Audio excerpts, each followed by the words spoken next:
అధిపతియగు యెహోవా, నా రాజా, నా దేవా, నీ బలిపీఠమునొద్దనే పిచ్చుకలకు నివాసము దొరుకును. ఆయన బలిపీఠము దగ్గర పిచ్చుకలకు నివాసము దొరుకుతుంది. అంటే ఆయన దగ్గర ప్రతి ఒక్కరికి స్థానం ఉంది. ఆయన దగ్గర స్థానము లేని వ్యక్తి, స్థానము లేని సృష్టము ఏది లేదు. హల్లెలూయా! ఆయన దగ్గరికి వచ్చే ప్రతి ఒక్కరికి ఆయన ఏం కల్పిస్తాడంటే స్థానాన్ని కల్పిస్తాడు ఆయన. ఆయన దగ్గరికి ఆయన్ని నమ్మి వచ్చే ప్రతి వారికి ఆయన ఏమిస్తాడంటే చోటునిస్తాడు ఆయన. హల్లెలూయా! ఆయన విశ్వసించిన ప్రతి వారికి ఆయన దగ్గర స్థానము దొరుకుతుంది. ఆయన నమ్మి వచ్చిన వారిని ఆయన ఎన్నడూను తోసివేయడు. హల్లెలూయా! అంటే ఆయన ఈ లోకంలోకి వచ్చినప్పుడు ఆయనకి స్థానము లేదు. ఆయన ఏమంటాడంటే మనిషి కుమారునికి తలవాల్చుకొనుటకైనను స్థానము లేదు అంటాడు. అంటే ఆయనకి లేదు చోటు. ఎందుకంటే ఆయన దగ్గరకు వచ్చిన వాళ్ళకి ఆయన స్థానము కల్పించటానికి ఈ లోకానికి ఆయన వచ్చాడు కాబట్టి. హల్లెలూయా! కాబట్టి ఆయన నమ్మిన ఎవరిని ఆయన ఎప్పుడూ సిగ్గుపరచడు. రోమీయులకు రాసిన పత్రిక 5వ అధ్యాయంలో మనం చదివితే 5:5లో ఏముంటుందంటే, ఎందుకనగా ఈ నిరీక్షణ మనలను సిగ్గుపరచదు, మనకు అనుగ్రహింపబడిన పరిశుద్ధాత్మ ద్వారా దేవుని ప్రేమ మన హృదయములో కుమ్మరింపబడి ఉన్నది. హల్లెలూయా! ఈ నిరీక్షణ ఏం చేయదంట, మనల్ని సిగ్గుపరచదు. ఎందుకు సిగ్గుపరచదు? మనము దేవుని యందు పెట్టుకున్న నిరీక్షణ ఏదైతే ఉందో అది మనల్ని సిగ్గుపరచదు. ఈ లోకంలో పెట్టుకున్న నిరీక్షణలు ఏం చేస్తాయంటే సిగ్గుపరిచే విధంగా ఉంటాయి. అంటే కొన్నిసార్లు నమ్ముతాం, కొంతమందిని నమ్ముతారు, కానీ ఆ నమ్మిన వ్యక్తులు మనకు నమ్మినట్టుగా ఉండరు. కానీ దేవుడి మీద ఆశ పెట్టుకున్న వాడికి ఆ ఆశ ఎప్పుడు భంగము కాదు. ఏమంటాడంటే, నీ ఆశ భంగము కానేరదు, ముందుగతి నీకు రానేవచ్చును. ముందుగతి రానేవచ్చును అంటే దేవుడు మనకి మంచి స్థితిని దయచేస్తాడు అని. ఆశ పెట్టుకున్న వారి ఆశ ఏమాత్రము భంగము కానేరదు అని. కానీ మనుషుల మీద పెట్టుకుంటే ఆశ భంగం అవుతుంది. బైబిల్ అంతట్లో మధ్యవచనంలో ఏంటో తెలుసా? మధ్యవచనంలో ఏమంటాడు తెలుసా? కీర్తనలో ఉంటుంది మధ్యవచనం. ఏమంటాడంటే, రాజులను నమ్ముకొనుట కంటే యెహోవాను నమ్ముకొనుట మేలు, మనుషులను ఆశ్రయించుట కంటే దేవుణ్ణి ఆశ్రయించటం మేలు అంటాడు. అంటే అది మధ్యలో ఎందుకు పెట్టాడు? ఆ వచనము మధ్యలో ఎందుకు వస్తుంది? అది ఎందుకు వస్తుందంటే, మనుషుల్ని నమ్ముకోవటం కంటే దేవుణ్ణి నమ్ముకోవటం మంచిది. మనుషుల్ని నమ్ముకుంటే ఏం చేస్తారంటే మోసం చేస్తారంట. దేవుణ్ణి నమ్ముకుంటే దేవుడు ఏం చేస్తారంటే మన నమ్మకానికి తగిన ప్రతిఫలాన్ని ఇస్తాడు ఆయన. హల్లెలూయా! కాబట్టి ఆయన మీద పెట్టుకున్న నమ్మకము ఎన్నడూను వృధా కానేరదు. ఆయన దగ్గరికి వచ్చేటప్పుడు కూడా ఎలా రావాలంటాడంటే, హెబ్రీయులకు రాసిన పత్రిక 11వ అధ్యాయము 6వ వచనం చదవండి. హెబ్రీయులకు రాసిన పత్రిక 11వ అధ్యాయం 6వ వచనము ఏమంటాడు? ఆయన యొద్దకు విశ్వాసము లేకుండా దేవునికి ఇష్టులై ఉండుట ఏంటంట? అసాధ్యం. అంటే ఏంటి? విశ్వాసము లేకపోతే దేవునికి ఇష్టలుగా ఉండటము అసాధ్యము. ఆయన యొద్దకు వచ్చేవాడు దేవుడు ఆయన ఉన్నాడనియు, ఆయన వెదుకు వారికి ఫలము దయచేయవాడనియు నమ్మవలెను కదా. అంటే ఆయన దగ్గరికి వచ్చేటప్పుడు ఎలా రావాలంట? ఆయన ఉన్నాడని రావాలి, ఆయన వెదికిన వారికి ఫలాన్ని దయచేస్తాడని చెప్పి దేవుడి దగ్గరికి రావాలి. హల్లెలూయా! అంటే నమ్మకంతో దేవుడి దగ్గరికి రావాలి. నమ్మకంతో దేవుడి దగ్గరికి వస్తే దేవుడు ఏమిస్తాడంట? ఫలాన్ని దయచేస్తాడు. అంటే ఏ విషయంలో అయితే మీరు దేవుణ్ణి నమ్ముతున్నారో ఆ విషయంలో దేవుడు మీకు గొప్ప ఫలాన్ని దయచేస్తాడు. మీరు నమ్మిన దానిని మీకు ఆయన ఖచ్చితముగా అనుగ్రహించేటటువంటి దేవుడు. మీరు పెట్టుకున్న నమ్మకాన్ని ఆయన ఏమాత్రమును వృధా చేయడు. హల్లెలూయా! అందుకే ఏమంటాడంటే, ఆయన దగ్గర అందరికీ స్థానం దొరుకుతుంది, అందరికీ చోటు దొరుకుతుంది. అందుకే ఏమన్నాడు ఇక్కడ 84వ కీర్తనలో అంటే, నీ బలిపీఠమునొద్దనే పిచ్చుకలకు నివాసము దొరికెను. ఆయన బలిపీఠం దగ్గర పిచ్చుకలకు నివాసం దొరికింది. అంటే వాటికి నివాసాన్ని ఇచ్చిన దేవుడు వాటికంటే అతి శ్రేష్ఠులము అంటాడు మనల్ని. ఎక్కడంటాడు ఆ మాట చెప్పండి? మత్తయి శుభవార్త 6వ అధ్యాయం కొండ మీద ప్రసంగము. కొండ మీద ప్రసంగం అంటే ఎన్ని అధ్యాయాలు? మొత్తం 3 అధ్యాయాలు. మత్తయి శుభవార్త 5వ అధ్యాయము, 6వ అధ్యాయము, 7వ అధ్యాయం. ఈ 3 అధ్యాయాలు ఏంటి? కొండ మీద ప్రసంగము. ఈ ప్రసంగంలో 6వ అధ్యాయంలో ఏమంటాడు? ఆకాశ పక్షులను చూడుడి, అవి విత్తవు, కోయవు, కొట్లలో కూర్చుకొనవు, అయినను పరలోకమందున్న మీ తండ్రి వాటిని పోషించుచున్నాడు. మీరు వాటికంటే శ్రేష్ఠులు కారా? మీరు వాటికంటే ఏంటంట? శ్రేష్ఠులు. వాటికి ఏమి ఇస్తున్నాడంట? దేవుడు ఆహారాన్ని దయచేస్తున్నాడు. అవి విత్తవు, కోయవు, కొట్లలో కూర్చుకొనవు. మనం కూర్చుకుంటాం. మనుషులు ఏం చేస్తారంటే విత్తుతారు, కోస్తారు, పంటలు పండిస్తారు, అన్నీ చేస్తారు, కానీ చివరికి చింతిస్తారు. కానీ అవి మాత్రం ఏం చేయవంట, కానీ తిని నెమ్మదిగా ఉంటాయి అవి. దేవుడే పోషిస్తున్నాడు వాటిని. హల్లెలూయా. ఏ రోజు ఏది బాధపడుతూ కూర్చోదు, కానీ ఏ రోజుకి కావాల్సిన దానికి దానికి దొరుకుతుంది. 127వ కీర్తన తీయండి ఒకసారి. 127వ కీర్తనలో దేవుడు అనే మాట ఏంటంటే, యెహోవా ఇల్లు కట్టించని ఎడల దాన్ని కట్టువాని ప్రయాసము వ్యర్థమే, యెహోవా పట్టణమును కాపాడని ఎడల దానికి కావలి కాయువాడు మేలుకొని ఉండుట వ్యర్థమే. మీరు వేకువనే లేచి, 2వ చరణం చదవండి. మీరు వేకువనే లేచి చాలా రాత్రి అయిన తర్వాత పండుకొనుచు కష్టార్జితమైన ఆహారము తినుచుండుట వ్యర్థమే. అంటే ఏంటి? చాలామంది పొద్దున్నే లేస్తారు, బాగా కష్టపడతారు, కష్టార్జితం చేస్తారు, ఆహారం తింటారు. అది వ్యర్థమా అంటే అది వ్యర్థం కాదు. ఎందుకు అది వ్యర్థమవుతుంది? దేవుడు లేకుండా ఆ పని చేస్తే అది వ్యర్థమైపోతుంది. కానీ దేవుణ్ణి కలిగి అదే పని చేస్తే అది వ్యర్థం కాదు. ఏమంటాడు? మీరు వేకువనే లేచి చాలా రాత్రి అయిన తర్వాత పండుకొనుచు కష్టార్జితమైన ఆహారము తినుచుండుట వ్యర్థమే, తన ప్రియులు నిద్రించుచుండగా ఆయన వారికి ఇచ్చుచున్నాడు. దేవుడు ఎప్పుడు ఇస్తున్నాడు? తన ప్రియులు పని చేయుచుండగా ఆయన వారికి ఇచ్చుచున్నాడు. అలా తన ప్రియులు నిద్రించుచుండగా ఆయన వారికి ఇచ్చున్నాడు. అంటే ఆయన విశ్రాంతికి స్పందించే దేవుడు ఆయన. అంటే విశ్రాంతి, ఆయన నమ్మిన వాడు తీసుకునే విశ్రాంతి కూడా వానికి ప్రయోజనకరమే. హల్లెలూయా. దేవుడి దగ్గరికి రాకుండా ఎంత పని చేసి సంపాదించుకోవాలనుకున్నా అదంతా వ్యర్థమే. ఈ లోకంలో ఏది సంపాదించినా అది వ్యర్థమే. ఎవరు చెప్పారు? ఇది సంపాదించిన వ్యక్తులే చెప్పారు.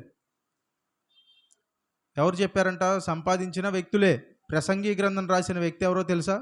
బైబిల్లో ప్రసంగి గ్రంథం రాసిన వ్యక్తికి ఏది తక్కువ కాదు. కావాల్సినంత డబ్బు ఉంది అతని దగ్గర. ఎంత ఉందంట? కావాల్సినంత డబ్బు ఉంది. ఎంత కావాలంటే అంత సమకూర్చుకోవచ్చు అతను. బంగారం ఉంది, వెండి ఉంది, ఐశ్వర్యం ఉంది, పైగా ఇంకా వేరు ఏం లేవా అంటే అన్నీ ఉన్నాయి. ఏమున్నాయి? భార్యలు. ఎంతమంది భార్యలు?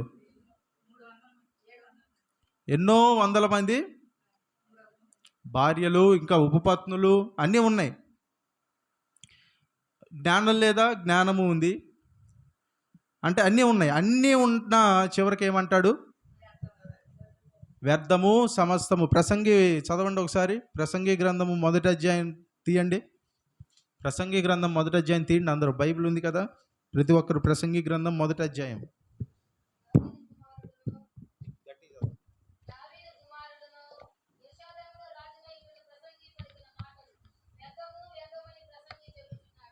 దావీదు కుమారుడు అంట. ఇంకా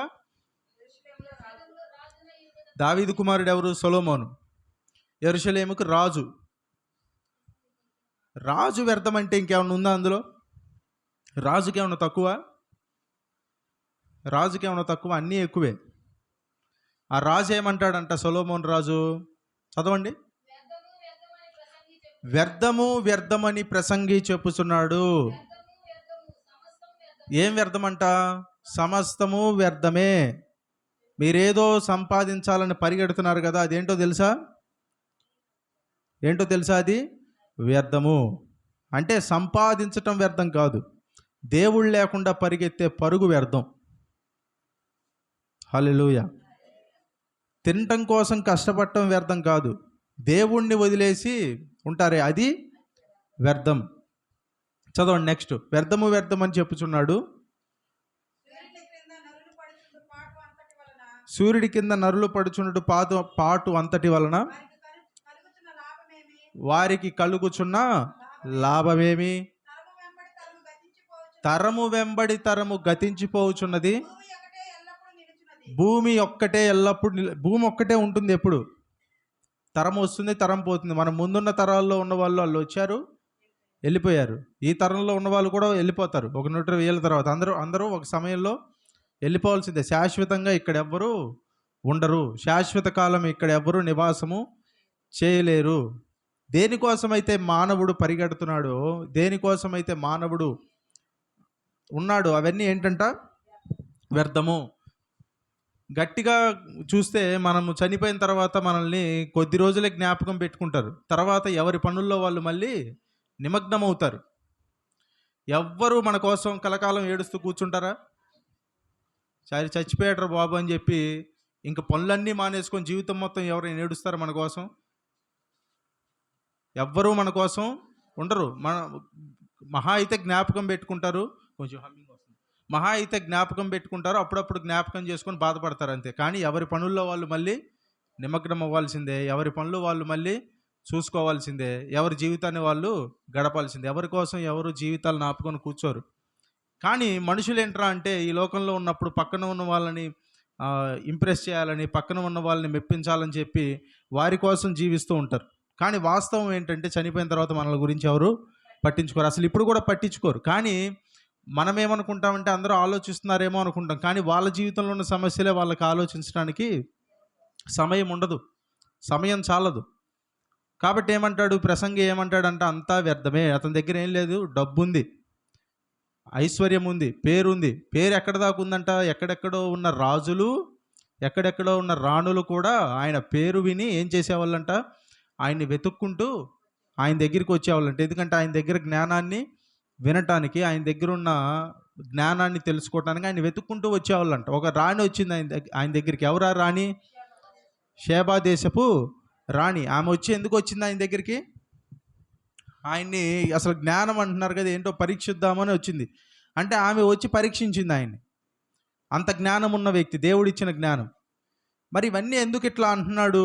ఇవన్నీ ఎందుకు ఇట్లా అంటున్నాడంటే ఇవన్నీ వ్యర్థమని కాదు, పని చేయటం వ్యర్థం కాదు, డబ్బు సంపాదించడం వ్యర్థం కాదు. కానీ ఎందుకు అంటే దేవుణ్ణి కలిగి ఉండుట. హల్లెలూయా.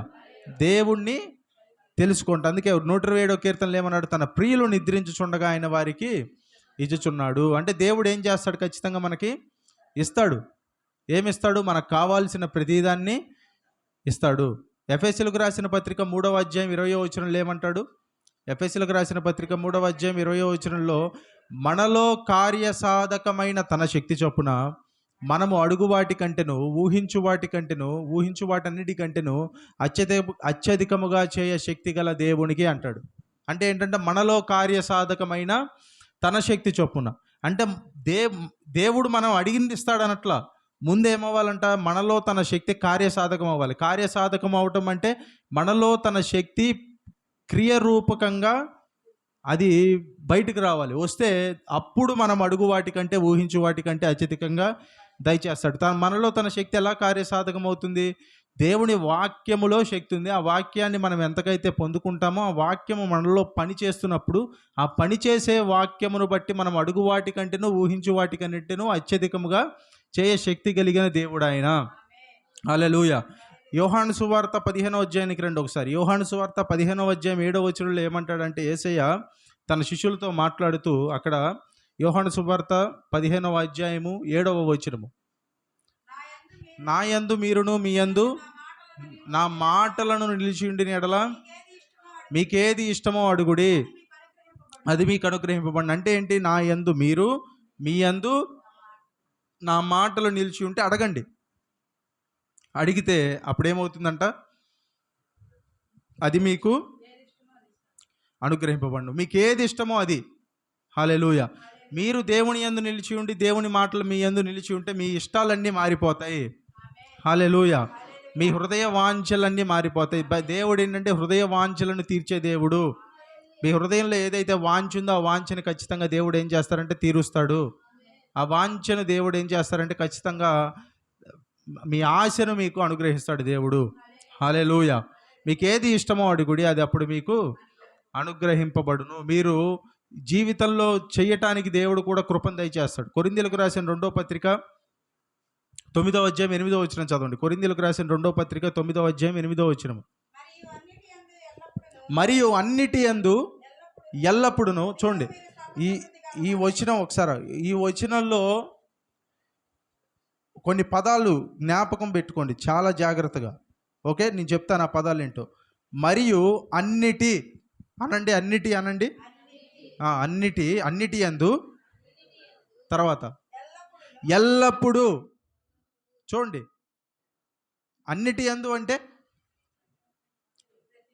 అన్నీ, మీరు ఏ పేరు పెట్టినా అన్ని విషయాలు, అన్నిటి యందు కొద్ది సమయాల్లో కాదు.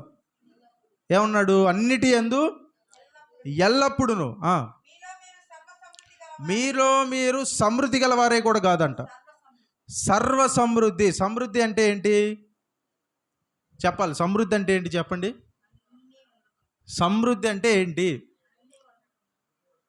కావాల్సిందంతా ఉండటం. సమృద్ధి అంటేనే కావాల్సిందంతా ఉండటం. కానీ అక్కడ వాడిన పదం ఏంటి? సమృద్ధి కాదు, సర్వ సమృద్ధి. అంటే కావాల్సిన దానికన్నా ఎక్కువ. హల్లెలూయా.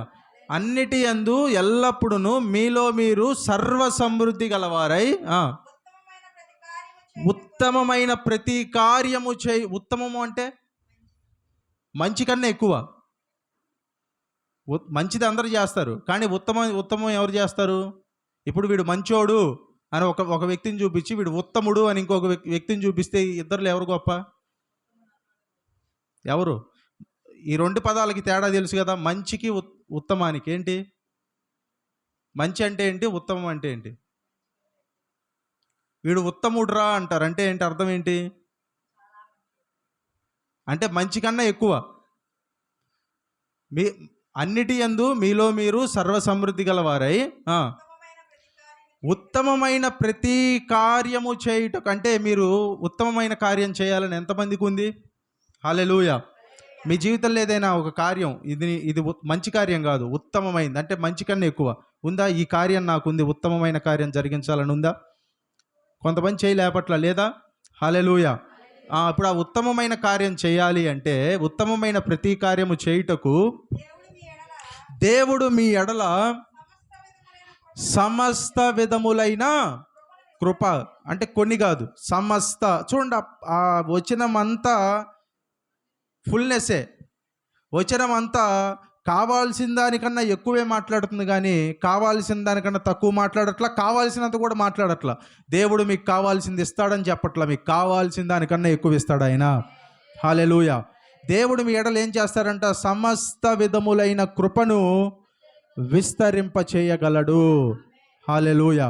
అంటే మీరు జీవితంలో మీరు తలపెట్టాలనుకున్న ప్రతి పనిని, మీరు చేయాలనుకుంటున్న ప్రతి ఉత్తమమైన కార్యాన్ని మీరు చేయటానికి దేవుడు ఏం చేస్తాడంటే, ఏదో కొద్దిగా ఇచ్చి ఇవ్వనట్టు కృపనిస్తాడు కాదు, సమస్త విధములైన కృపని ఆయన విస్తరింప చేయగలడు. హల్లెలూయా. అంటే ఒకరోజు లేచి ఈ రోజు నేను ఈ కార్యం చేయాలి తండ్రి అంటే ఆ కార్యం చేయడానికి ఆయన కృపను అప్పుడు విడుదల చేస్తాడు అట్లా. హల్లెలూయా. సమస్త విధములైన కృపను అది ఎట్లా ఉంటుంది? చాలామంది సంవత్సరాలు కష్టపడిన అవ్వని పని మీరు చాలా తేలిగ్గా చేసేస్తారు. హల్లెలూయా. అట్లాగా దేవుడు మీకు కృపను దయచేస్తాడు. మరలా చదువుదాం అదే వచనాన్ని. మరియు, ఇప్పుడు చూడండి, అందరూ కలిసి చెప్పండి. మరియు చెప్పండి. అన్నిటి యందు మీలో మీరు సర్వ సమృద్ధి గలవారై ఉత్తమమైన ప్రతి కార్యము చేయుటకు దేవుడు మీ ఎడల, నా ఎడల అని చెప్పండి. దేవుడు నా ఎడల సమస్త విధములైన కృపను విస్తరింపచేయగలడు. హల్లెలూయా. అంటే దేవుడు మీ ఎడల ఏం చేస్తాడంట? సమస్త విధములైన కృపని విస్తరింపజేస్తాడు. ఎందుకు విస్తరింపజేస్తాడు? మీలో మీరు సర్వ సమృద్ధి గలవారై ఉండటానికి, మీరు ఉత్తమమైన ప్రతి కార్యాన్ని చేయటానికి. హల్లెలూయా. మీరు చేసే ప్రతి పని చిన్నదైనా కానీ అదేమైపోతుందంటే అది ఒక గొప్ప పనిగా మారిపోతుంది. మీరు అనుకుంటారు నేనేదో చిన్న పని చేస్తున్నాను, ఇది పెద్ద విషయం కాదనుకుంటారు. కానీ అది అందరికీ, మీరేదో ఒక్కళ్ళకి చేస్తున్నారనుకుంటారు, కానీ అది 10 మందికి ప్రయోజనంగా మారిపోతుంది. హల్లెలూయా. మీరు ఒక్కళ్ళకి సహాయం చేస్తాము అనుకుంటారు, కానీ మీలో మీకు సర్వ సమృద్ధి ఉంది కాబట్టి అది చాలామందికి ప్రయోజనకరంగా మారుతుంది. హల్లెలూయా. అంటే మీరేమై ఉన్నారో దాన్ని బట్టి మీరేమిస్తారనేది ఉంటుంది. హల్లెలూయా. ఇప్పుడు రోడ్డు మీద నిలబడి కొంతమంది వేరే దేశాల్లో కొన్ని ఇన్స్ట్రుమెంట్స్ వాయిస్తారు, కొంతమంది గిటార్ వాయిస్తారు. ఇప్పుడు అక్కడ దాకా ఎందుకు, మీరు ఎప్పుడన్నా అట్లా రోడ్డు మీద వెళ్ళేటప్పుడు రోడ్డు పక్కన కొంతమంది కళ్ళు లేని వాళ్ళు కొద్దిమంది పాటలు పాడుతుంటారు. అప్పుడప్పుడు చూసారా ఎప్పుడన్నా? హల్లెలూయా. అప్పుడప్పుడు అట్లా పక్కన మైక్ సెట్ పెట్టి ఇట్లా కళ్ళు లేని వాళ్ళు బాగా బాగా పాడతారు, చాలా బాగా పాడతారు. పాడినప్పుడు అట్లా దారిన పోయే వాళ్ళు ఏం చేస్తారు, అట్లా ఆగి ఒక 10 నిమిషాలు 5 నిమిషాలు ఈయన ఏం చేస్తారంట, ఎంత ఇస్తారు చెప్పండి డబ్బులు? ఒక 1000 రూపాయలు ఇస్తాడు ఎవరన్నా అక్కడ?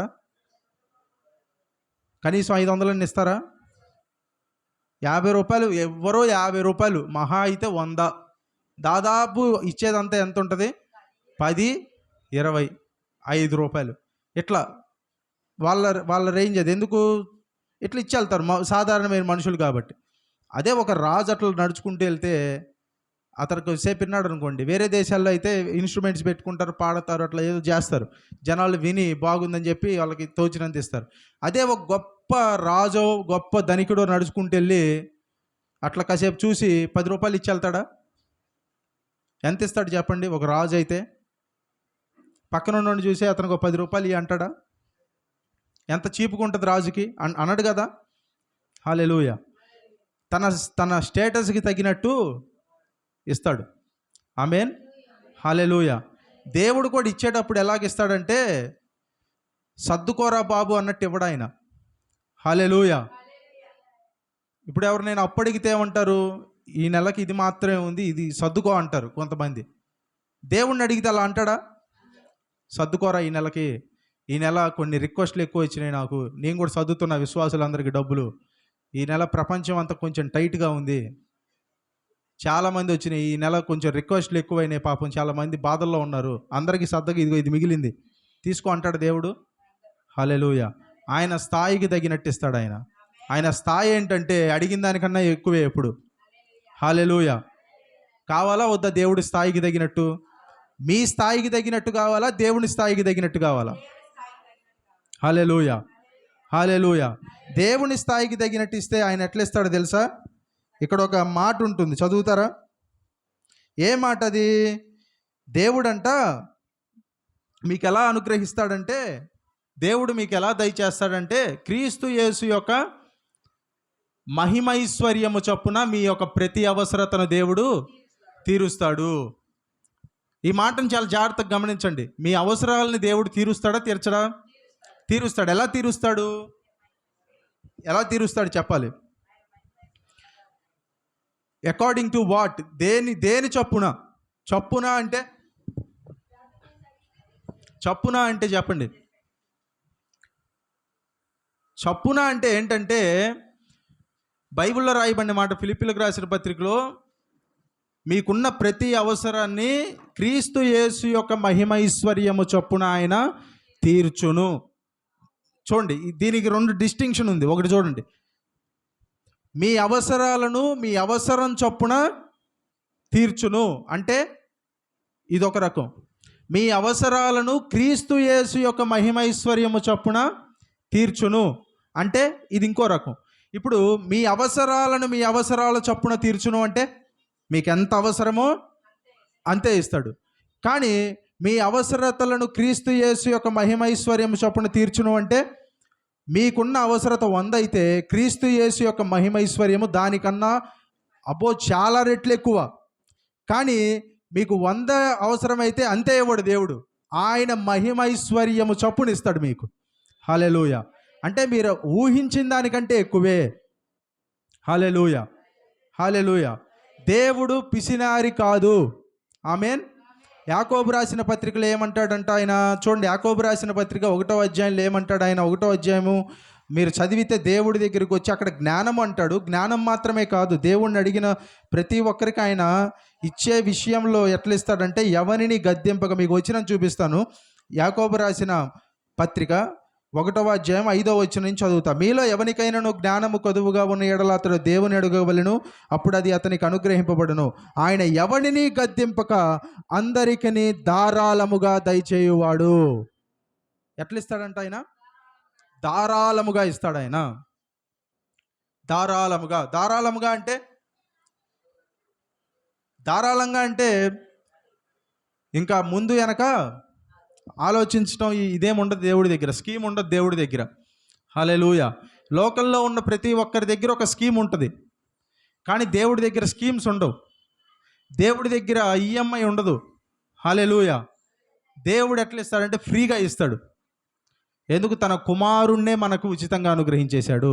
ఇంకా తన కుమారుడి కంటే గొప్ప బహుమానాన్ని మనకు దేవుడు ఏది ఇవ్వలేడు. కానీ ఆయన్నే ఇచ్చేసినప్పుడు ఆయనతో పోల్చుకుంటే మన అవసరాలన్నీ చాలా చిన్నవి, మనం పడుతున్న భయాలన్నీ చాలా చిన్నవి. హల్లెలూయా. అందుకే ఏమంటాడు రోమీలకు రాసిన పత్రిక 8వ అధ్యాయంలో ఏమంటాడు తెలుసా? 8:30 తీయండి. రోమీలకు రాసిన పత్రిక మీరు తీయాలి. 8వ అధ్యాయము 30వ వచనం చదవండి. 8:30 32 చదవండి. ఇట్లుండగా ఏమందుము, దేవుడు మన పక్షమున ఉండగా తన సొంత కుమారుని అనుగ్రహించుటకు వెనుతీయక మన అందరి కొరకు ఆయనను అప్పగించిన వాడు. చూడండి, తన సొంత కుమారుని ఇవ్వటానికి వెనక తీసుకోలేదంట, ఆయన ఇచ్చేశాడంట. కుమారుడి కన్నా గొప్పదేది లేదు. ఇప్పుడు ఇంట్లో పిల్లలకి బాగోకపోతే ఎంత ఖర్చు పెట్టైనా ఉన్నది అమ్మేసైనా ఏం చేస్తారంట? బాగయ్యేదాకా చూపిస్తారు కదా. చూపించరా? ఎందుకు? ఏమంటారు? ఇదంతా ఎందుకు ఇట్లా అమ్మేస్తున్నావు అంటే, పిల్లోడి కంటే నాకేది ఎక్కువ కాదు అంటారు కదా. అంటే దాని అర్థం ఏంటి? ఆస్తులు కానీ ఏదైనా కానీ పిల్లల కంటే ఎక్కువ కాదు. అందుకే ఇక్కడ ఏమంటాడు? తన సొంత కుమారుణ్ణే మనకి ఇచ్చేశాడు. అంటే దేవుడికి కూడా కుమారుడి కంటే ఏది ఎక్కువ కాదు. ఆయన్నే ఇచ్చేస్తే ఆయనతో పాటు ఈరోజు చిన్న చిన్న అవసరాలు ఉన్నాయి మీకు, వాటిని దేవుడు తీర్చడా? అంటే గొప్పది ఇచ్చేసిన వాడు చిన్న చిన్న వాటిని ఇవ్వడా? హల్లెలూయా. అంటే అందుకే ఆయన ఏంటంటే ధారాళంగా దయచేసే దేవుడు. హల్లెలూయా. ధారాళముగా అనుగ్రహించేటటువంటి దేవుడు. అందుకే ఆయన దగ్గర ఏముందంటే స్థానం ఉంది. పిచ్చుకలకు ఆయన బలిపీఠం వద్ద ఏం దొరుకుతుందంట? స్థానము దొరుకును. పిల్లలను పెట్టుటకు వాన కోవెలకు స్థలము దొరుకును. రండి 84వ కీర్తన.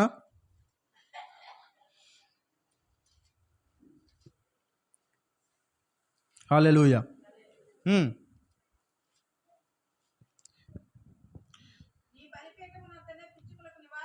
నివాసము దొరికెను, పిల్లలు పెట్టుటకు వానకోలకు గూటి స్థలము దొరికెను.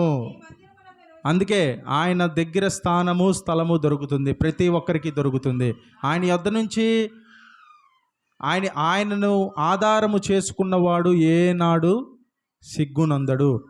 అంటే అట్లా కనిపిస్తుందేమో పరిస్థితి, కానీ దేవుడు వాళ్ళని ఏనాడు వదిలిపెట్టడు. హల్లెలూయా. నీ మందిరమునందు నివసించువారు ధన్యులు, వారు నిత్యము నిన్ను స్తుతించెదరు. దేవుని మందిరంలో ఉండేవాళ్ళు ఎవరంటే, మందిరం అంటే ఈ గోడలు కాదు, మందిరము అంటే సహవాసము. అంటే అక్కడ మందిరమే, పాత నిబంధనలో మందిరమే, కానీ ఇక్కడ కొత్త నిబంధనలో సంఘము అంటే గోడ కాదు. చాలామంది ఎక్కడికి వెళ్తున్నావు అంటే చర్చికి వెళ్తున్నా అంటారు. చర్చికి వెళ్తున్నా కాదు, చర్చిగా వెళ్తున్నా. ఎందుకంటే మీరే చర్చి. హల్లెలూయా. చర్చ్ అంటే ఏంటి? గోడ చర్చా? గోడ చర్చి కాదు. చర్చ్ అంటే ఎవరు? సంఘము అంటే మనుషులు, దేవుణ్ణి నమ్మిన వ్యక్తులు సంఘము. దేవుని క్రీస్తు ఏంటంట? శిరస్సు అంట. మనమందరము అవయవాలము, ఆయన శరీరము. క్రీస్తుకు మనము శరీరాలము. హల్లెలూయా. అంటే ఏంటి? చర్చ్ అంటే ఒక గోడో ఒక రాతో కాదు, అది లేదు. ఇప్పుడు కొత్త నిబంధనలో మందిరం అనే కాన్సెప్ట్ అంటే ఏంటంటే, ఒక సుందరంగా కనపడి బాగా ఉంటే అక్కడ ఏదో ఉంటుంది కాదు. కొత్త నిబంధనలో కూడా ఏంటంట? ప్రత్యక్ష గుడారము లేదు. ఇప్పుడు ప్రత్యక్ష గుడారం ఎక్కడుందో తెలుసా? పరలోకంలో తండ్రి కుడిపాశాన క్రీస్తు ఉన్నాడు, అక్కడ ఉంది. మనం కూడా ఎక్కడున్నాము? అదే ప్రత్యక్ష గుడారంలో ఉన్నాము, భూమి మీద లేదు. హల్లెలూయా. ఇది మనుషులు నిర్మించిన ప్రత్యక్ష గుడారం కాదు, యేసుక్రీస్తు నిర్మించినది. హల్లెలూయా.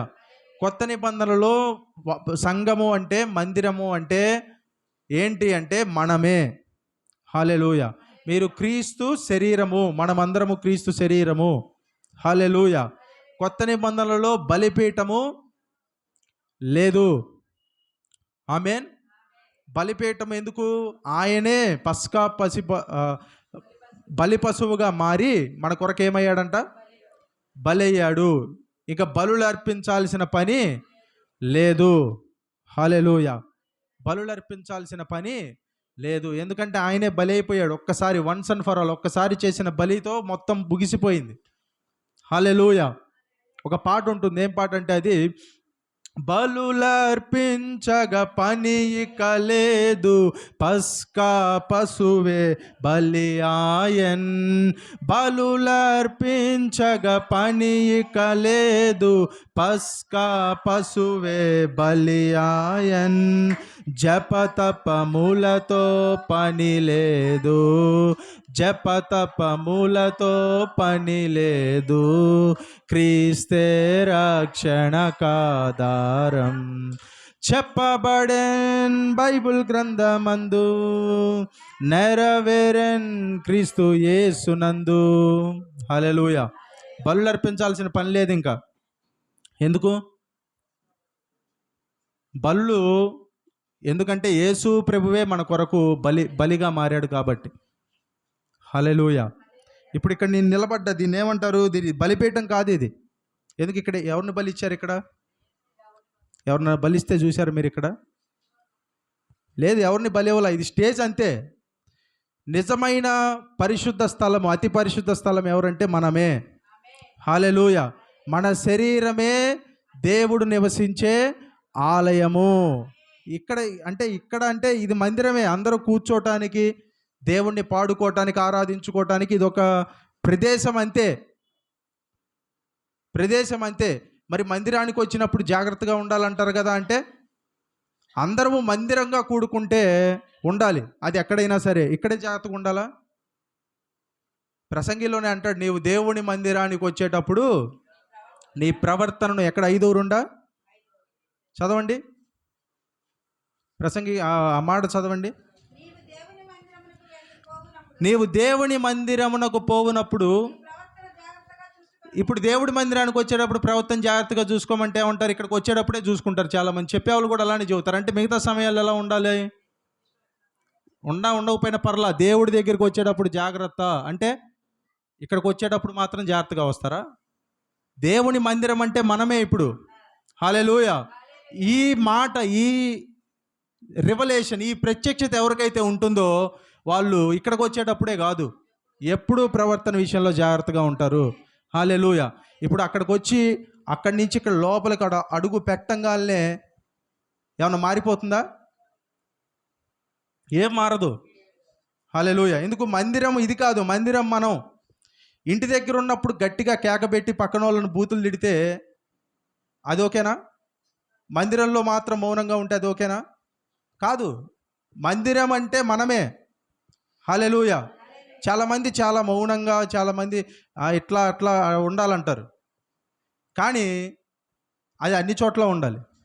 హల్లెలూయా. చాలాసార్లు చాలామంది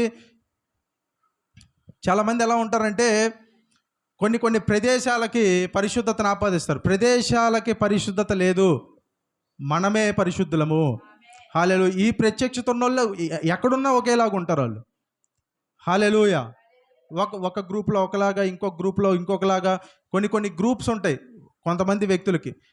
కొన్ని గ్రూప్స్ ఎలా ఉంటాయంటే సబ్టల్, అంటే కొంతమంది ఏమో మితంగా మాట్లాడతారు, అలాంటి వాళ్ళతో అలా ఉంటారు.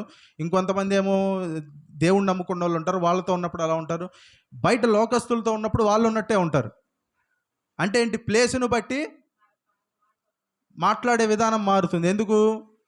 మనం ఉన్న ప్లేస్కి మనం ప్రాధాన్యత ఇస్తే అలానే ఉంటుంది. కానీ నేనే దేవుని మందిరాన్ని అని నమ్మేవాడు ఎక్కడున్నా ఒకేలాగుంటాడు. హల్లెలూయా. ఇతన్ని బట్టి పక్కన వాళ్ళు మారుతారే కానీ వాళ్ళని బట్టి ఇతను మాత్రం ఏమాత్రమును మారడు. హల్లెలూయా. అంటే ఇప్పుడు ఊసర వెళ్ళంటే ఎక్కడికి వెళ్ళినా ఏం చేస్తుందంట? రంగు మార్చిద్ది. ఇప్పుడు ఆకుపచ్చ చెట్ల కింద ఉంటే అది ఎట్లా మారిపోతుంది? ఆకుపచ్చగా మారిపోతుంది. అదే పసుపు కొంచెం ఇట్లా ఉన్న ప్రదేశాల్లో ఉంటే అట్లాగా ఎక్కడికి వెళ్తే అక్కడ అదేమవుతుందంటే దాని రంగు మారుతుంది దానికి. అట్లాగే కొంతమంది కూడా ఏంటంటే ఎక్కడుంటే అక్కడ రంగే. కానీ దేవుడు ఏంటంటే మనకి చెప్తున్న విషయం ఏంటో తెలుసా? మనము క్రీస్తు శరీరము. హల్లెలూయా, హల్లెలూయా. మనం అక్కడ లోపల అడుగు పెట్టినంత మాత్రాన ఏది మారదు. ఆల్రెడీ మనము దేవుని పరిశుద్ధ ఆలయంగా మారిపోయాము. హల్లెలూయా. మనమే దేవుని పరిశుద్ధ ఆలయము. హల్లెలూయా. కాబట్టి ఈ స్టేజ్, ఇది ఇక్కడ నిలబడి వాక్యము చెప్పటానికి. ఆమేన్. ఇక బలులర్పించే కార్యక్రమము లేనే లేదు. హల్లెలూయా. మనం ఇప్పుడు ఏం చేస్తామంటే జిహ్వా ఫలాన్ని అర్పిస్తాం. అంటే ఎట్లా? స్తుతులు, స్తోత్రాలు. హెబ్రీయులకు రాసిన పత్రికలు ఏమంటాడు? మనం ఏం చేస్తామంట? జిహ్వా ఫలం అంటే దేవుడికి ఎప్పుడు స్తోత్రం చెప్తూ ఉంటే అదేంటంట? దేవుడికి ఫలాన్ని అర్పిస్తున్నట్టు. హల్లెలూయా. కాబట్టి ఏంటంటే దేవుడు చెప్తున్న విషయం ఏంటంటే, దేవుడు మన కొరకు చేయాల్సిందంతా చేసి మనకి ఇప్పుడు రావాల్సిన ఆశీర్వాదాన్ని అంతా ఇస్తున్నాడు. హల్లెలూయా. అబ్రహాముకి ఇచ్చిన ఆశీర్వచనాన్ని దేవుడు ఈ రోజున మీకు కూడా దయచేస్తున్నాడు. అబ్రహాముకి ఇచ్చిన ఆశీర్వచనం ఏంటి? గలతీయులకు రాసిన పత్రికలోకి ఒకసారి రండి. గలతీయులకు రాసిన పత్రిక 3వ అధ్యాయంలోకి మీరు వస్తే, ఇక్కడ ఏంటంటే, నీ యందు అన్యజనులందరూ, 3వ అధ్యాయము 8వ వచనం నుంచి చదువుతా చూడండి. దేవుడు విశ్వాస మూలముగా అన్యజనులను నీతిమంతులుగా తీర్చునని లేఖనము ముందుగా చూచి నీ యందు అన్యజనులందరూ ఆశీర్వదింపబడుదురని అబ్రహామునకు సువార్తను ముందుగా ప్రకటించెను. కాబట్టి విశ్వాస సంబంధులే విశ్వాసము గల అబ్రహాముతో కూడా ఆశీర్వదింపబడుదురు. దేవుడి మీద విశ్వాసం పెట్టుకున్న మీరందరూ అబ్రహాము ఆశీర్వచనంలో పాలిభాగస్తులు. ఆమేన్. అబ్రహాం పేదవాడా? కాదు. దేవుడు అబ్రహాముకి ఆశీర్వాదాన్ని ఇచ్చి ఎంతో గొప్పవాణిగా దేవుడు చేశాడు. అలాగే మిమ్మల్ని కూడా చేస్తాడు. ఎక్కడికి వెళ్తే అక్కడ భయపడే వాళ్ళంట అబ్రహాముని చూసి. అబ్రహాము భయపడటానికి ఏం చేశాడు? అబ్రహాము చెప్పండి. అబ్రహాం ఏమైనా చేశాడా భయపడటానికి? అబ్రహాము ఎప్పుడు లోపల కత్తి పెట్టుకొని తిరిగాడా? కత్తి పెట్టుకొని తిరిగేది ఎవరంటే పిరికోళ్ళు పెట్టుకుంటారు. కత్తి ఎందుకు పెట్టుకుంటారు? ధైర్యవంతులు కాదు పెట్టుకుండేది, పిరికోళ్ళు. ఎందుకు? ఎవడన్నా ఏమైనా చేస్తాడనే భయంతోనే పెట్టుకుంటారు. అంతే కదా? అబ్రహాం వెళ్ళిన చోట, ఇస్సాకు వెళ్ళిన చోట అక్కడ అందరంట ఏంటంట? భయపడేవాళ్ళు. ఎందుకు భయపడేవాళ్ళు? వీళ్ళ ఆశీర్వాదం చూసి వాళ్ళకి ఎంతో భయం వచ్చేసేదంట. వీళ్ళు అరవలేదు, కేకలు వేయలేదు, ఇంకా రభస చేయలేదు. చాలామంది అనుకుంటారు, ఏమంటారంటే నేను గట్టిగా మాట్లాడితే నన్ను చూసి భయపడతారు అనుకుంటారు. కానీ ఏమవుతుంది తెలుసా? మనము దేవుని వైపు తిరిగితే ప్రజలందరూ మనకు భయపడతారు. హల్లెలూయా. అంటే దేవుడి దగ్గర మోకాళ్ళు వేసే వాడికి ఇంకా ఎక్కడ మోకాళ్ళు వంచడు. హల్లెలూయా. దేవుడు అబ్రహాం వెళ్ళింది ప్రతి చోట అబ్రహాము ధనం ఎంత ఉండేది? ఇప్పుడు అంత ధనికుడు వెళ్తున్నాడంటే ఎంతోమంది దాసులు వెనకెళ్ళేవాళ్ళు కదా, అందరిని చూసి భయపడేవాళ్ళు. హల్లెలూయా. దేవుడు మనల్ని ఆశీర్వదించడం మొదలు పెడితే ఎవరైతే మనల్ని నిందించారో వాళ్ళ ముందే దేవుడు మనల్ని హెచ్చిస్తాడు. హల్లెలూయా. ఎవరైతే మిమ్మల్ని తోలనాడారో వాళ్ళ ముందే దేవుడు మిమ్మల్ని నిలబెడతాడు. హల్లెలూయా. దేవునికి స్తోత్రం చెప్తారా? హల్లెలూయా.